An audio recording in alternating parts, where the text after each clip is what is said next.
Yes, my name is Nakia Strong, and I'm going to do my informative speech on Nassau, Bahamas. Here is my audience. What's up? What's up? What's up? Ready for this speech? Okay.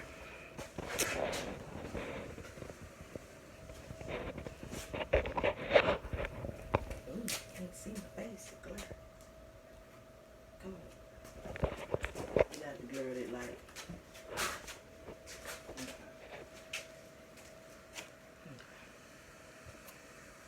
Have you ever wondered what it's like to be on a white sandy beach in real life, or wonder what it's like to live in paradise? Better yet, have you always dreamed of going on an all-inclusive paradise vacation?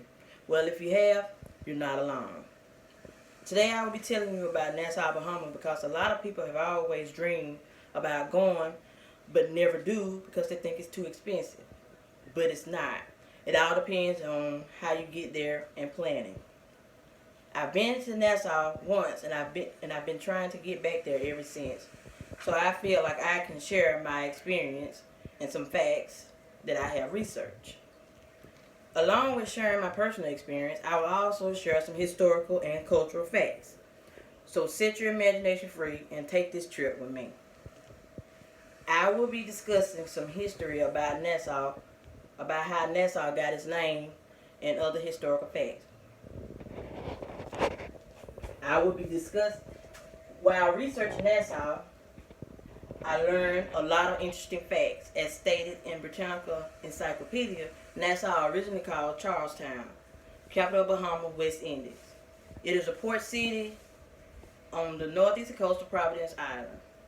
According to an article in Info Please, Nassau was renamed in 1965. It also states in Britannica Online that the name was given from a family member of King William III of England. It was at one point in time a place where pirates were, and then consisted of 3 small forts that lasted a short time. As for history, it was interesting to know pirates once settled there, and when you travel there, you can see the ruins of some of their ships. The culture in Nassau is so beautiful. From the time you enter the country, you instantly understand their way of life. The people there are fascinating, as stated in Salem Press Encyclopedia. Nassau includes descendants of black African slaves and European colonists.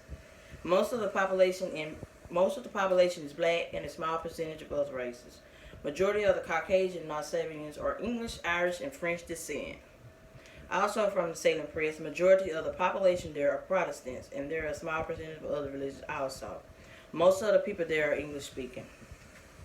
The economy in Nassau is very prosperous due to many factors.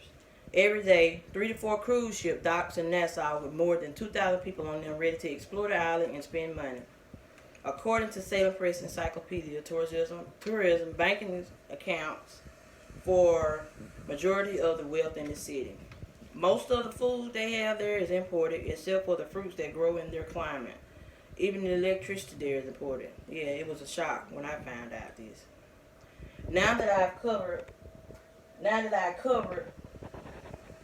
about a little about the city, I can tell you about my personal experience there. First, I only paid $400 for my trip there, so it wasn't expensive at all since we had 5 months to pay for it. I went on a cruise with 3 of my friends, and we had the best time, including the long drive to Port of Orlando. So, if you ever been on a cruise, you know how that process works. When arriving there, you see a few of the famous landmarks that they are famous for. You see Atlantis, it's a famous resort and casino.